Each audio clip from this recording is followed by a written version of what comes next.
Hey guys, Pr0hibit here. Just doing a review on the STG-44, which is a very, very good gun. It is actually over average in my opinion, and it can be obtained in the Gun Emporium with the AK-74U and 7 replica pallets, if you know what I mean. I'm sure you all do, so yeah. Anyway, as I said, this gun is definitely above average. I was very, very surprised. Excuse me. I was expecting it to be very, very crappy. But, no, it was actually a very, very, very good gun, actually. And, yes, it reminds me a lot of the AK-74U, actually. Just with a little bit more damage and a little bit less portability. But you know what? I'll trade portability for damage any day. Yeah. Anyway, my first thoughts... Kinda just said that all right there, but yeah, it's a lot like the AK-74U, high damage, very accurate, high recoil. The only problem is it does have diagonal recoil. Not on the first shot, but it does get it eventually. And yes, above average gun. I will get to the stats right now. The damage is 45, which is 2 more than the AK-74U. And in my opinion, this is what makes the gun above average. It is a 3-shot kill, and with its high rate of fire, you can kill people extremely fast. Yeah, it's a 3-shot kill though. I'd assume you could probably hit someone 4 times at a really, really far distance, and if they're heavy vesting and you're shooting them in the foot or something, but generally it's going to be a 3-hit kill, and yes, this is what makes the gun above average. I think I just said that, but I will shut up. It's very powerful anyway. The portability is 55, which is 5 less than the AK-74U. Now, if you remember, I said that you basically trade portability for damage, so yeah. But yeah, it's not a big deal at all. You run fast enough, and like I said, when you're shooting people with a high rate of fire, really good damage, who cares how fast you're running? At least I don't, so yeah. And the rate of fire is 70, which is the same as this AK-74U, which is fairly fast, and when you have really good damage and accuracy, it sets you up for a lot of good kills. Anyway, moving on. The accuracy is 85, which is the same as the AK-74U. Not quite like the G36's 90 or anything, but 85 is still very, very good. And this gun has very, very low damage drop-off as well. For pretty much anywhere on the map, you will get a 3-hit kill. But I just said that not very long ago, but I'm going to repeat myself a lot. I'm sure you guys know this anyway. Yeah, recoil is 65, which is 3 less than the 74U, but that's a good thing. It allows you to burst fire.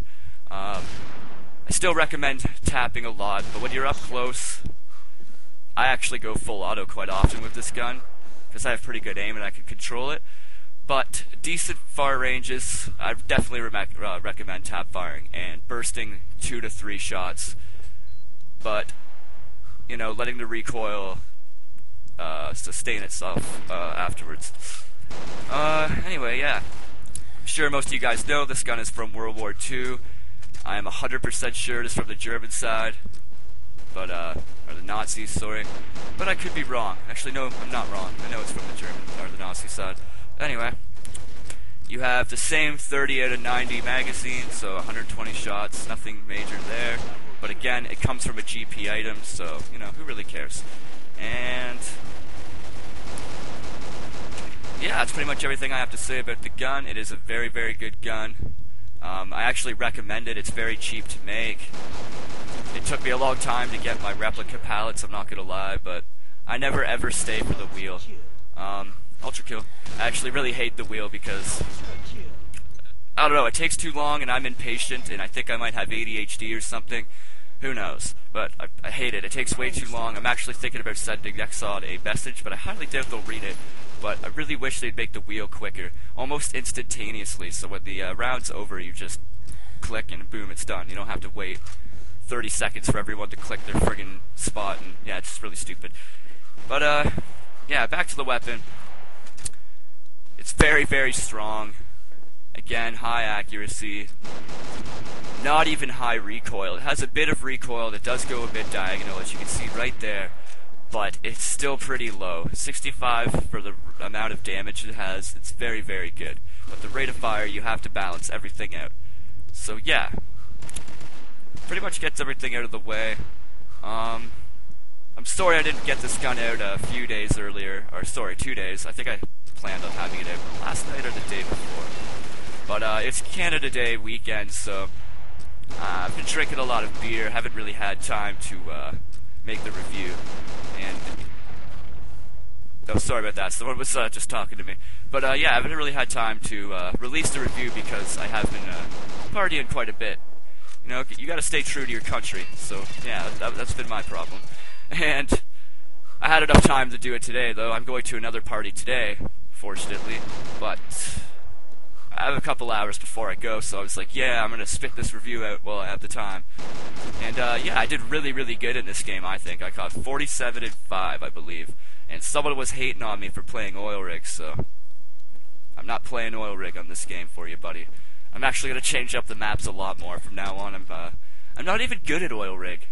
I was sitting there thinking about it the other day. Like, I'm not bad at the map, don't get me wrong, but when I play other maps, I get like 5 KDRs and stuff. I'm a lot better with maps where you can flank and always be moving around. The only thing about oil rig is there's people always in front of you, and if it's like a 3-on-1 battle, I can win them most of the time, but most of the time I can't. Like, for example, at Snow Valley, if I see a 3-on-1 about to happen, I can turn around and run away and flank 2 of them while the other one tries to find me, kind of thing, and pick them all off tactically, if you will.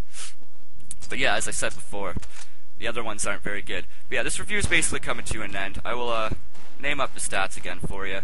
The damage is 45, portability 55, rate of fire 70, accuracy 85, and recoil 65.